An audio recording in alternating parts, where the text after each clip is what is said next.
हमारा ये पहला चैप्टर है कॉस्ट अकाउंटिंग में, अकाउंटिंग फॉर मैन्युफैक्चरिंग कंसर्न।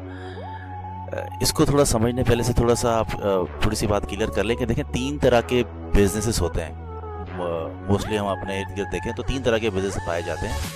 एक होता है मैन्युफैक्चरिंग बिजनेस, एक होता है मर्चेंडाइजिंग बिजनेस, और तीसरा जिसे हम कहते हैं सर्विसिंग बिजनेस। तो सर्विसिंग बिजनेस और मर्चेंडाइजिंग बिजनेस की हम यहाँ बात नहीं कर रहे, हम यहाँ बात कर रहे हैं मैन्युफैक्चरिंग बिजनेस की। मैन्युफैक्चरिंग बिजनेस एक्चुअली ऐसा बिजनेस होता है जिसमें जो बिजनेसमैन होता है या कंपनीज जो होती हैं वो पहले उस चीज़ को या उस प्रोडक्ट को बनाती हैं और फिर उसके बाद उसे सेल करती हैं, जो कि जैसा कि आप इसको मर्चेंडाइजिंग बिजनेस में नहीं देखेंगे। मर्चेंडाइजिंग बिजनेस या ट्रेडिंग बिजनेस का मतलब ये है कि ऐसे बिजनेसेस जहां ऑलरेडी प्रिपेयर्ड या मैन्युफैक्चर्ड प्रोडक्ट परचेज किए जाएं, बने बनाए चीज़ें आप ख़रीदें और एज इट इज़ आप उसको अपना प्रॉफिट मार्जिन ऐड करके उसको नफ़ा उसमें ऐड करके उसको आप बेच दें, आगे सेल आउट कर दें। इसे मर्चेंडाइजिंग बिजनेस कहते हैं। और बाकी दूसरी टाइप जो है वो सर्विसिंग बिजनेस है, जिसमें जो आपकी प्रोडक्ट होती है वो इंटेंजिबल फॉर्म में होती है, जिसमें अपनी सर्विसेज देते हैं। जैसे कि के इलेक्ट्रिक है, जैसे कि ये PTCL है, ये सारे सर्विसिंग बिजनेस हैं। अच्छा, हम बहरहाल सर्विसिंग बिजनेस और मर्चेंडाइजिंग बिजनेस की बात यहाँ नहीं कर रहे। हम यहाँ अकाउंटिंग फॉर मैन्युफैक्चरिंग हमारे चूँकि चैप्टर का नाम है और चूँकि हमारा सब्जेक्ट ही कॉस्ट अकाउंटिंग है, तो कॉस्ट अकाउंटिंग के अंदर हम बेसिकली जो है वो जिस बिज़नेस का हम जिक्र करते हैं या जिस बिज़नेस के बारे में हम पढ़ते हैं वो है मैन्युफैक्चरिंग बिजनेस, यानी कि जहाँ पहले चीज़ बनाई जाएगी फिर उसके बाद उसको सेल किया जाता है। तो हम यहाँ अभी कॉस्ट अकाउंट्स में, एक्चुअली कॉस्ट अकाउंटिंग की मेन थीम ही यही है कि कॉस्ट को उर्दू में हम लागत कहते हैं, यानी किसी चीज़ को बनाने में हमें क्या लागत आई है, क्या हमारी कॉस्ट है। तो हम यही हमारा मेन थीम है। तो ये पहले चैप्टर के अंदर जो हम ये तीन जो आप स्टूडेंट्स देख रहे हैं, तीन हम ये लर्निंग ऑब्जेक्टिव्स हैं हमारे। आपके जो पेपर है क्वेश्चन का पहला ही सवाल, मोस्टली पहला ही सवाल आपका इसी चैप्टर से होता है, क्योंकि ये चैप्टर बेसिक्स फराहम करता है, बुनियाद बनाता है आपकी दूसरे आने वाले आगे जितने भी चैप्टर्स हैं आपके कॉस्ट अकाउंटिंग के, वो इसकी उस पर बेस करते हैं। तो ये आपका जो है बुनियादी चैप्टर है, यूँ समझ लें। तो देखें, इसमें तीन चीज़ें हमने सीखनी है। यही हमारे इस चैप्टर में हमने तीन चीज़ें हैं। पहले तो हर चीज़ को पढ़ने से पहले, चैप्टर को पढ़ने से पहले आपको ये पता होना चाहिए कि हमें इसमें करना क्या है। इसमें सिर्फ तीन चीज़ें हैं, तीन चीज़ों को हमारे में हमने पढ़ना है, वही सीखना है, वही पेपर में आना है। इसके अलावा कुछ नहीं आना इस पेपर में। इस क्वेश्चन में अटैम्प्ट ही आप नई चीज़ें करनी है। पहला देखें, आप लर्निंग ऑब्जेक्टिव में देख रहे हैं कि एक स्टेटमेंट बनाना सीखेंगे हम, statement of cost of goods manufactured, कि जो चीज़ बनाई गई उसका स्टेटमेंट, उस पर क्या क्या लागत आई, क्या क्या कॉस्ट आई, ये हमने सीखना है। दूसरी चीज़ हमने जो सीखनी है statement of cost of goods sold, कि जो चीज़ अब बनाई आपने, अब उसको जो आप जो माल आप बेच चुके हैं, जो हमने बेच दिया है, वो हमने कितने का बनाया था या उस पर हमारी कितनी लागत आई थी। और तीसरी और आखिरी चीज़ है क्लोजिंग एंट्रीज। तो ये तीन चीज़ें हमने इस चैप्टर में सीखनी है। पहले तो आप ये समझ लें, और ये तीन चीज़ें अच्छे तरीके से समझ लें तो आपका पेपर के पॉइंट ऑफ व्यू से अगर हम बात करें तो ये आपका 20 मार्क्स आपके कहीं भी नहीं गए। और तीनों चीज़ों के ऊपर जो है आपका क्वेश्चन पेपर का पहला सवाल जो है वो पेश करता है। अब कॉस्ट ऑफ गुड्स मैन्युफैक्चर्ड के बारे में मैंने आपको जैसे कि बताया कि कॉस्ट ऑफ गुड्स मैन्युफैक्चर्ड का मतलब ही यही होता है कि जो चीज़ हम बना रहे हैं, जिस अकाउंटिंग पीरियड के अंदर हम तैयार कर रहे हैं, उसकी टोटल वैल्यू मालूम करना। अभी हम देखते हैं आगे कि हम इसको कैसे इसको कैलकुलेट करते हैं। तो हम चलते हैं इसमें। देखें, अभी मैंने इसमें मेरे इस हैंड हाउस में अब लेक्चर में देखें, ये formula for the cost of goods manufactured का जिक्र है कि कॉस्ट ऑफ गुड्स मैन्युफैक्चर्ड निकालने के लिए एक फार्मूला भी होता है। बहरहाल हम अभी उसका जिक्र नहीं कर रहे, अभी हम उसकी तरफ नहीं जा रहे, अभी उसका कोई काम भी नहीं है। अभी हमने जो मेन हमारा कंसर्न है, जो हमारा मेन जो अभी हमें सीखना है, जो हमें तवज्जो देनी है, वो हमारा पहला वो है कॉस्ट ऑफ गुड्स मैन्युफैक्चर्ड का स्टेटमेंट बनाना, जिसका फॉर्मेट आपके सामने दिया हुआ है। पहले हम इस फॉर्मेट को समझ लेते हैं और फिर उसके बाद हम प्रैक्टिकल क्वेश्चन की तरफ आएंगे, कि ताकि आपको पता चले कि हम एग्जाम्स में कैसे क्वेश्चन को अटैम्प्ट करेंगे। पहले हम ज़रा इसको फॉर्मेट को देख लेते हैं। तो अब इसमें आप देखें, इस statement of cost of goods manufactured में देखें, सबसे पहले जब भी हम बनाएंगे, देखें चूंकि ये स्टेटमेंट है तो सबसे पहले देखिए मैं दोनों पॉइंट ऑफ व्यू से आपको समझाने की कोशिश करूंगा, एग्जामिनेशन पॉइंट ऑफ व्यू से ताकि आपके नंबर पूरे आए, और प्रैक्टिकल पॉइंट ऑफ व्यू से भी थियोरेटिकल बैकग्राउंड भी आपका स्ट्रांग होना चाहिए। हमें सिर्फ एग्जाम्स में नंबर ही हासिल नहीं करने, हमारा मेन कंसर्न है कि प्रैक्टिकल नॉलेज भी होनी चाहिए, थियोरेटिकल बैकग्राउंड भी होना चाहिए। तो जब भी स्टेटमेंट मांगा जाता है तो उस पर हेडिंग्स दी जाती है, जैसे कि यहाँ आप मेरे इस लेक्चर में देख रहे हैं। इसमें देखें, सबसे पहले बिजनेस का नाम आप लिखेंगे, जो भी बिजनेस नाम है, वॉट एवर जो भी आपका नाम है, ABC कंपनी है, XYZ कंपनी है, जो भी कंपनी है, उसका नाम आप टॉप पे लिखते हैं। उसके बाद आप स्टेटमेंट का नाम लिखते हैं, जैसे कि यहाँ है statement of cost of goods sold. फिर आप उसके बाद for the period ended on, जो भी डेट होती है, जो अकाउंटिंग पीरियड आपका होता है, जिस अकाउंटिंग पीरियड के लिए आप ये स्टेटमेंट बनाने जा रहे हैं, जो आपके क्वेश्चन में गिवन होता है, वो हम यहाँ लिखते हैं। देखिए, इस हेडिंग्स के 20 मार्क्स का ये क्वेश्चन है। आपको पता है कि 100 मार्क्स का ये पेपर है, जिसमें से 20 मार्क्स जो हैं ये आपके का ये एक सवाल है, क्वेश्चन है। इस 20 मार्क्स में से 2 नंबर या 2 मार्क्स जो हैं ये सिर्फ इस हेडिंग के हैं, जो आप ये अभी इस तरफ देख रहे हैं। इसमें से अगर आपने कोई भी चीज़ गलत लिखते हैं, डेट आपने गलत डाली, आपने फॉर द पीरियड की जगह एज ऑन लिख दिया, तो आपके 2 नंबर्स आप जो है वो लूज़ करेंगे, नुकसान उठाएंगे आप। तो आपने कोई ऐसा काम नहीं करना जिसमें हमारा आपका 1 नंबर भी जो है वो आप हाथ से जाने दें। तो ये हेडिंग्स अच्छी तरीके से देख लें किस तरह डलेगी। अब आ जाएं, देखें, इस कॉस्ट ऑफ गुड्स मैन्युफैक्चर्ड का मेन पहले मतलब समझ लें कि इसका मतलब ये है कि हमने जो चीज़ तैयार की है, जो चीज़ हमने प्रिपेयर की है, जो चीज़ कंपनी ने बनाई है, उसका स्टेटमेंट हम बनाने जा रहे हैं। और आपको पता है कि इस स्टेटमेंट बनाने के लिए कॉस्ट ऑफ गुड्स मैन्युफैक्चर्ड में या जो कुछ चीज़ हम तैयार करते हैं, तो उसके लिए 3 मेन एलिमेंट्स होते हैं। 3 नंबर 1 हमारे पास है रॉ मटेरियल, जिसे हम उर्दू में खाम माल कहते हैं। दूसरा हमारे पास मेन एलिमेंट ऑफ कॉस्ट है डायरेक्ट लेबर, मजदूर, काम करने वाले वर्कर्स। और तीसरा और आखिरी एलिमेंट ऑफ कॉस्ट जो है, उनसर है हमारा कॉस्ट का, लागत का, वो है फैक्ट्री ओवरहेड, यानी कि फैक्ट्री के अंदर होने वाले अखराजात, एक्सपेंसेस, खर्चे। तो ये 3 एक्सपेंसेस, ये 3 चीज़ें हैं जो मिलकर टोटल हमारी कॉस्ट बनाती हैं। तो ये मेन 3 एलिमेंट्स आप जहन में रख लें। पहला रॉ मटेरियल यूज्ड, जो आपने इस्तेमाल किया खाम माल चीज़ बनाने के लिए। दूसरा क्या, लेबर्स, कितने लेबर्स लगाए आपने, कितना लागत आई उनके ऊपर, क्या उनकी रेम्यूनरेशन, क्या उनकी तनख्वाहें बनती हैं। और तीसरा फैक्ट्री के अंदर होने वाले अखराजात। ये 3 चीज़ें मिलकर आपका कॉस्ट ऑफ गुड्स मैन्युफैक्चर्ड बनता है। अब इन चीज़ों को हम कैसे कैलकुलेट करेंगे वो आप इस फॉर्मेट्स में देख लें। 3 सेक्शंस हैं इस फॉर्मेट के। पहला है जी रॉ मटेरियल यूज्ड, फिर हम डायरेक्ट लेबर और फैक्ट्री ओवरहेड। तो पहले हम रॉ मटेरियल यूज़ की तरफ देखिए। रॉ मटेरियल कंज्यूम्ड, ये हम पहले इसको समझ लें। रॉ मटेरियल कंज्यूम का मतलब यूज्ड, यानी कि कितना खाम माल इस्तेमाल हुआ ये चीज़ बनाने में। जो चीज़ बनाई जाती है वो उसमें जो उसको बनाने से पहले वो जिन चीज़ों से बनाई जाती है उसे हम रॉ मटेरियल कहते हैं या खाम माल कहते हैं। खाम माल का मतलब है कि आप उसे अभी यूटिलाइज नहीं कर सकते, यानी कि वो इस्तेमाल करने की कंडीशन में नहीं है। उसको अब आप उसके अंदर कुछ आप ऐसी क्वालिटी पैदा करेंगे कि वो इस्तेमाल के काबिल बनाई जाए। उसके अंदर कुछ ऐसी हम कैपेसिटी या कैपेबिलिटी बनाएंगे, उसको काबिल बनाएंगे।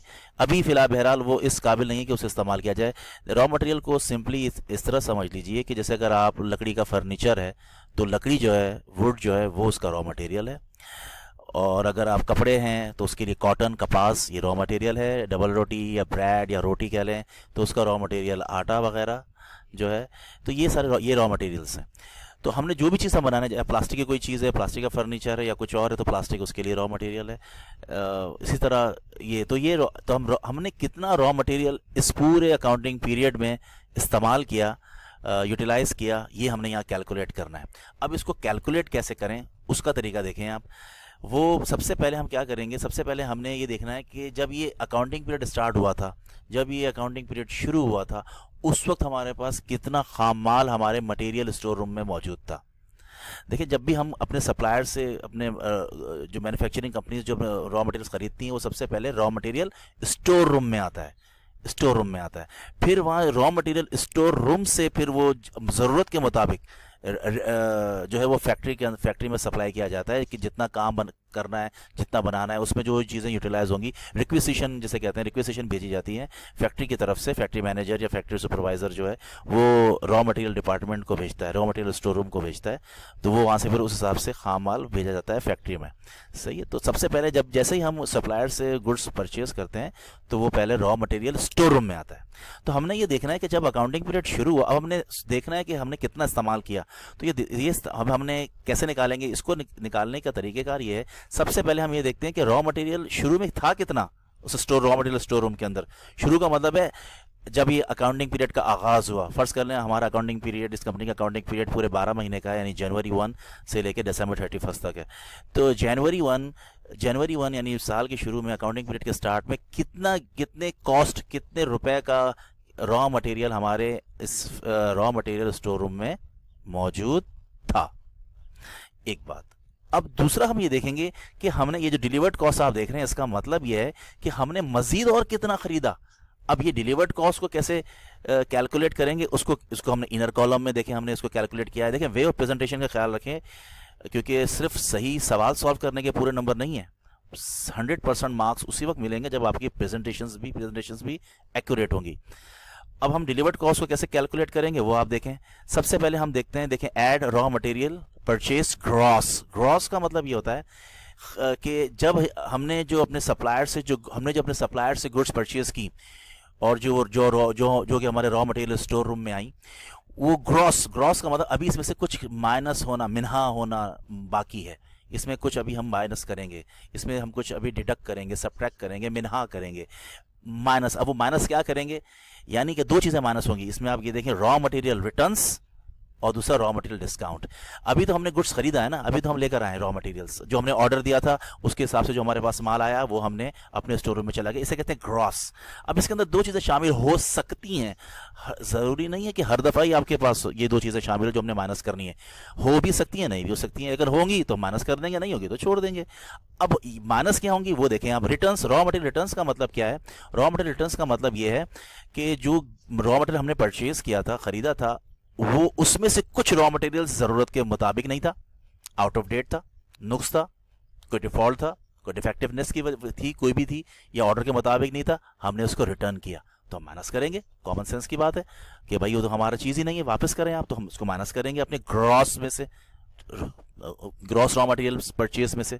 फिर उसके बाद रॉ मटेरियल डिस्काउंट। इसका मतलब ये कि हमने अपने सप्लायर से गुड्स परचेज किए, उधार में परचेज की, और हमने चूंकि वक्त जिससे हमने अपने सप्लायर से जो परचेज की थी उसने हमें वक्त दिया था कि भाई 10 दिन के अंदर, 20 दिन के अंदर, महीने के अंदर आप ये पेमेंट कर दीजिएगा तो हम आपको इतना % डिस्काउंट देंगे, इतना डिस्काउंट देंगे, जिसे हम कैश डिस्काउंट भी कहते हैं।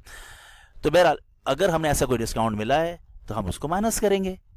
जब ये दो चीज़ें, रॉ मटेरियल रिटर्न्स और रॉ मटेरियल डिस्काउंट की अमाउंट, आप जब ये ग्रॉस रॉ मटेरियल में से माइनस करते हैं तो हमारे पास प्योर अमाउंट आती है, खालिस अमाउंट आती है, जिसे हम नेट परचेज, नेट का मतलब है खालिस। ग्रॉस में से माइनस करने के बाद जो चीज़ आती है उसे हम कहते हैं नेट परचेसेस। अब आप देखें अब ये नेट परचेस, वो परचेस ये का रॉ मटेरियल है, ये हमने खरीदा अकाउंटिंग पीरियड में इतने का। लेकिन कहानी यहीं ख़त्म नहीं हुई, अभी हमने इसको ट्रांसपोर्ट भी करना है। जहाँ से आपने ऑर्डर दिया था अब वहाँ से हमें लेकर भी आना है अपने पास। अब वो डेफिनेटली कैसे आएगा? या तो जहाज़, पानी के जहाज़ के थ्रू आएगा, या तो रेलगाड़ी के थ्रू आएगा, या तो एयरप्लेन के थ्रू आएगा, या तो ट्रक के थ्रू आएगा, या किसी भी कन्वेंस के थ्रू आएगा। फ्री में नहीं आएगा, पेमेंट करनी पड़ेगी, जिसे हम ट्रांसपोर्टेशन इन कहते हैं। तो हमें ट्रांसपोर्टेशन इन ऐड करना पड़ेगा। देखें, transportation in, freight in, carriage in, ये तीनों एक ही चीज़ के नाम है। एक चीज़ के कितने नाम हैं ये भी आपको पता होने चाहिए। पेपर में किसी भी एक नाम से आता है, अगर आपको उसका मतलब ही नहीं, अगर आप जैसे ट्रांसपोर्टेशन आपको याद है, लेकिन अगर पेपर में फ्रेट इन या कैरेज इन आ जाता है तो आप परेशान हो जाते हैं। तो भाई फ्रेट इन का मतलब, ये सब चीज़ों का मतलब एक ही है। लेकिन अगर आप टेक्निकल और समझना चाहते हैं तो बता दूं, पानी के जहाज़ के किराए को जो है, पानी के जहाज़ के किराए को जो है वो हम फ्रेट इन कहते हैं।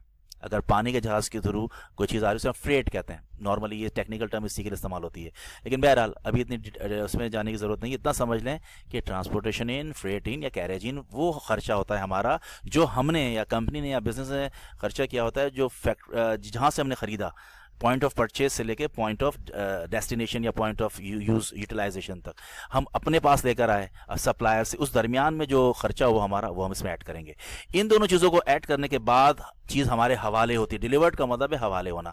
हमारे फैक्ट्री में, हमारे बिजनेस प्रीमिसेस के अंदर, बिजनेस की हदूद में, हमारी फैक्ट्री की हदूद में पहुंच गया माल, डिलीवर हो गया। भाई कितनी कॉस्ट लगी? ये कॉस्ट लगी दो चीज़ों पे मुनसर करती है डिलीवर्ड कॉस्ट, एक तो रॉ मटेरियल नेट परचेसेस और दूसरा ट्रांसपोर्टेशन इन दोनों को प्लस कर दिया, आ गया डिलीवर्ड कॉस्ट। अब डिलीवर्ड कॉस्ट जैसे कि मैंने आपको बताया कि ये वो कॉस्ट है जो टोटल रॉ मटेरियल जो आपने इस अकाउंटिंग पीरियड में या इस साल में हमने खरीदा और पहले से कितना मौजूद था वो ऊपर हमने यहाँ देखें, यहाँ ऐड किया हुआ रॉ मटेरियल ऊपर का मतलब जो शुरू में साल के शुरू में पहले से ही इतना मौजूद था।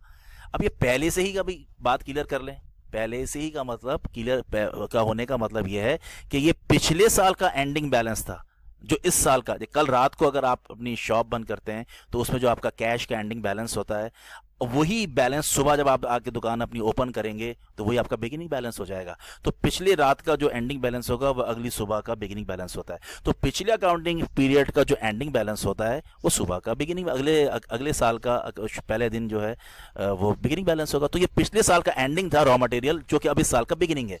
हमारे रॉ मटेरियल स्टोर रूम के अंदर ये पहले से ही माल मौजूद था और फिर हमने ये जो डिलीवर्ड कॉस्ट की शक्ल में और हमने इस साल और माल परचेज किया, इन दोनों को आप प्लस करते हैं तो हमारे पास आ जाता है total cost of raw material available for use, यानी टोटल अकाउंटिंग इस अकाउंटिंग पीरियड में टोटल खाम माल हमारा इतनी कॉस्ट का मौजूद रहा।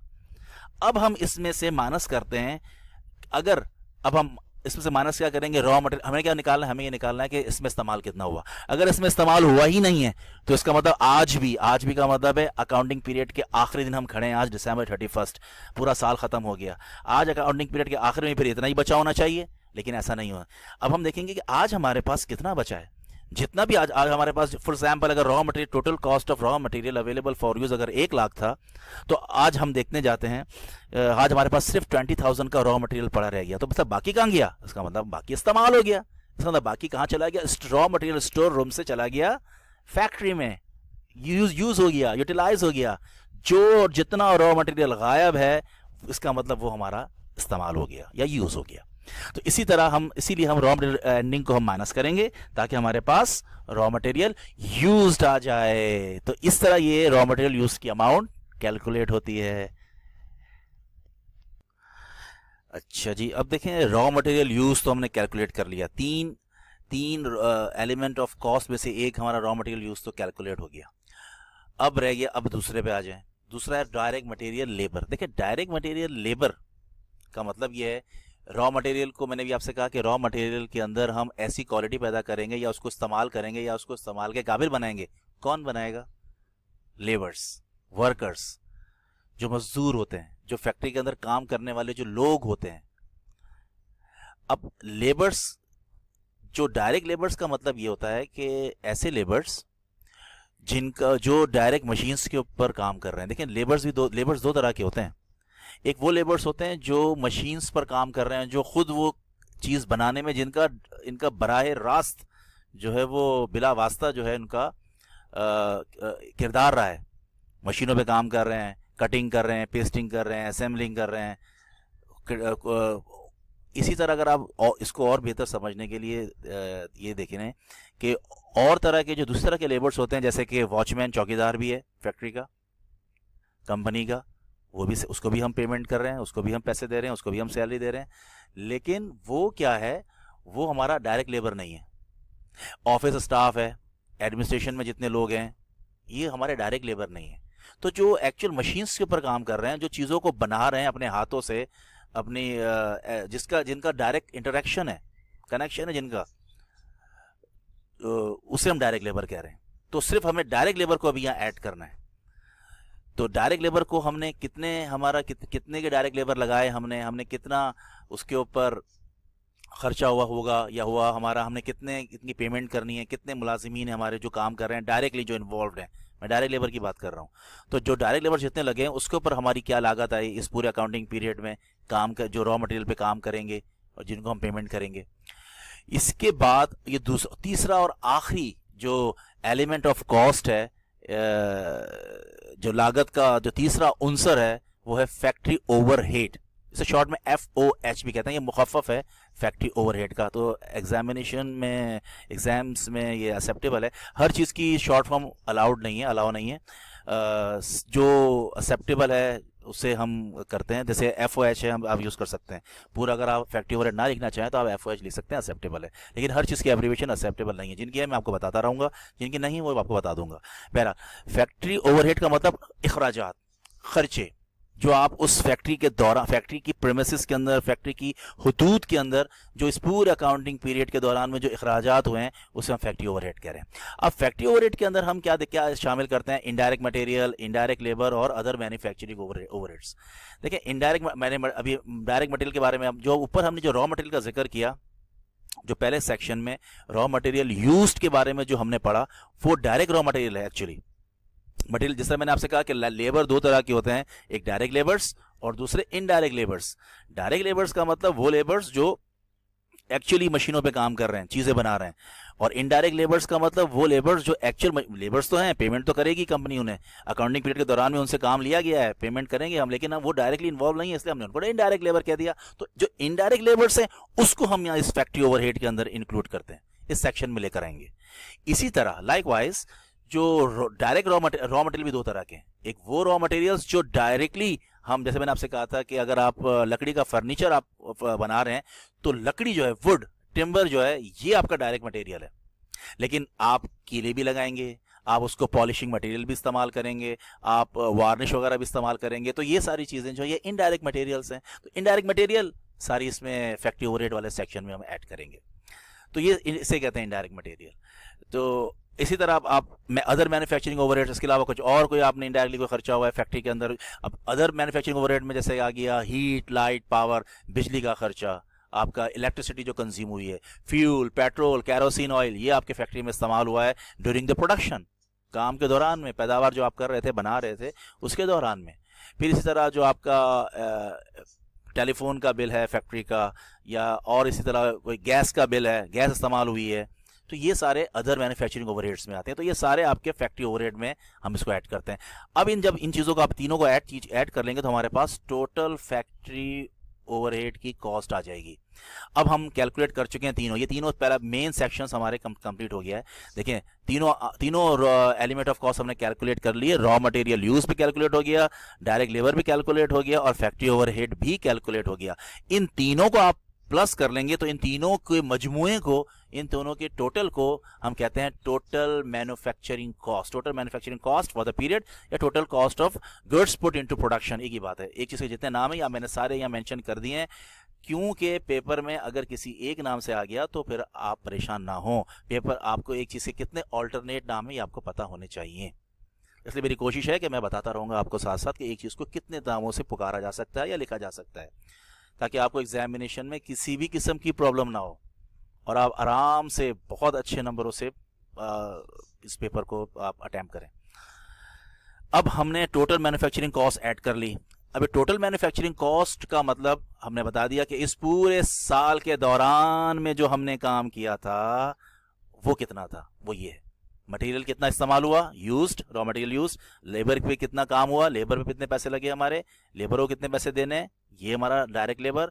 तीसरा हमारा फैक्ट्री ओवरहेड में कितना खर्च, ये तीनों को हमने प्लस कर लिया तो हमारे पास आ गया total cost, total manufacturing cost आ गई। यानी कि इस पूरे अकाउंटिंग पीरियड में कितना काम हुआ वो अमाउंट आ गई।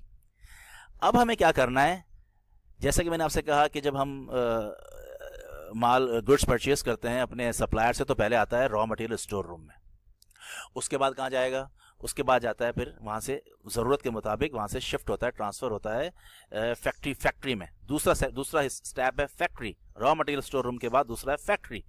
अब इस फैक्ट्री में हमें देखना है कि अब वर्क इन प्रोसेस का ताल्लुक, वर्क इन प्रोसेस का मतलब जो काम अभी ज़ेर तामीर है, अभी चल रहा है, अभी कंप्लीट नहीं हुआ। तो हम देखेंगे कि जब ये अकाउंटिंग पीरियड शुरू हुआ तो पहले से ही वहाँ कितने रुपए का काम हम कर चुके। जैसे कि मैंने आपसे बताया कि पिछले साल का जो रॉ मटेरियल एंडिंग है वो इस साल का बिगिनिंग होगा। इसी तरह जो पिछले साल का हमारा वर्क इन प्रोसेस था, जो इनकम्प्लीट काम था, वो इस नए साल के लिए वर्क इन प्रोसेस बिगिनिंग होगा। पिछले साल जो हमने काम अधूरा छोड़ दिया था, लेफ्ट ओवर जो था, आखिरी काम जो बचा हुआ था आखिरी दिन दिसंबर 31 तारीख को, वो अब सुबह जो वो कहलाएगा वर्क इन प्रोसेस एंडिंग। वो आज सुबह के लिए, नए दिन के लिए, नए अकाउंटिंग पीरियड के लिए वो बिगिनिंग बैलेंस होगा। तो हम ये देखेंगे कि जब ये अकाउंटिंग पीरियड शुरू हुआ तो पहले से ही हमारे पास कितना काम इल्तवा का शिकार था, इन प्रोसेस था, जिसे हम कहते हैं वर्क इन प्रोसेस। ये देखें ऐड किया हमने, work in process at start, इसमें ऐड कर दें। तो ये कितना काम पहले से ही हम करने वाले थे या कर रहे थे, और ये जो इसमें हम ऐड कर देंगे जब टोटल मैन्युफैक्चरिंग कॉस्ट के इस पूरे अकाउंटिंग पीरियड में कितना और मजीद हमने काम किया, इन दोनों को प्लस कर लेंगे तो हमारे पास जो अमाउंट आएगी वो कहलाएगी total cost of work in process या total WIP। WIP stands for work in process. ये भी एक्सेप्टेबल है, ये शॉर्ट फॉर्म भी एक्सेप्टेबल है। अगर आप वर्क इन प्रोसेस पूरा ना लिखना चाहें तो आप इसको WIP भी लिख सकते हैं। वर्क इन प्रोसेस का दूसरा नाम है गुड्स इन प्रोसेस, जिसको आप GIP भी लिख सकते हैं। तो ये आ गया टोटल वर्क इन प्रोसेस। इसका मतलब टोटल इस पूरे अकाउंटिंग पीरियड में ये टोटल काम, ये टोटल जो है ये लागत लगी हुई है हमारी, ये हमारा काम हो रहा है। अब इसमें से कंप्लीट, क्योंकि हमारा तो मेन थीम क्या है, मेन टारगेट क्या है कि काम मुकम्मल कितना हुआ ये बताइए, ये कॉस्ट हमने निकालनी है। अब ये कैसे निकालें, तो अब हम देखेंगे क्या आया सारा का सारा काम हो गया या अभी भी कुछ बाकी है। हमने देखा नहीं, सारा काम कंप्लीट नहीं हुआ, कुछ बाकी है। कुछ बाकी है का मतलब कब, किस दिन बात कर रहे हैं हम, at the end of accounting period. जब आज हम दिसंबर 31 तारीख को खड़े हैं, जब हमारा अकाउंटिंग पीरियड एंड हो रहा है, तो हम देख रहे हैं आज कितना काम बाकी है, जिसे हम कह रहे हैं वर्क इन प्रोसेस एंडिंग।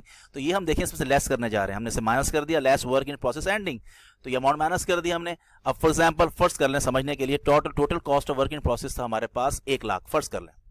अब इसमें से आज हम देखते हैं तो आज भी हमारे पास काम जो है वो सिर्फ 10,000 का, अभी भी 10,000 का काम बाकी, यानी वर्क इन प्रोसेस एंडिंग की वैल्यू जो है वो 10,000 है। इसका मतलब अभी भी 10,000 रुपये का काम करना बाकी है, तो इसका मतलब बाकी 90,000 रुपये का काम हो चुका है ना। तो 1 लाख में से जब आप 90 यानी कि टोटल वर्क इन प्रोसेस में से जब आप वर्क इन प्रोसेस एंडिंग के अमाउंट माइनस करेंगे तो हमारे पास वो चीज आ जाएगी जिसका हमें बेसब्री से इंतजार था, और जैसे हम कह रहे हैं कॉस्ट ऑफ गुड्स मैन्युफैक्चर्ड। ये था जी सिंपल सा एक statement cost of goods manufactured का, ये सिंपल सा एक स्टेटमेंट। अब हम इसमें से इसका एक क्वेश्चन भी करेंगे प्रैक्टिकल, ताकि आपको पता चले कि आपने पेपर में क्वेश्चन कैसे अटेम्प्ट करना है, और फिर मैं आपको प्रैक्टिकल जो एक्चुअल जो पेपर है यूनिवर्सिटी का जो आप हो चुका है, जो मैं वो हम यहाँ सॉल्व करेंगे ताकि आपको और मज़ीद समझ में आ जाए। कोई भी सवाल हो, कोई क्वेरी हो तो आप इसको कमेंट बॉक्स में लिख सकते हैं। हर वक्त अवेलेबल हैं आपकी मदद करने के लिए। टीचर्स का तो काम ही यही है कि हर वक्त आपको अपने स्टूडेंट्स को गाइड करने के लिए हर वक्त अवेलेबल। कंटिन्यू करते हैं इसको। अब हम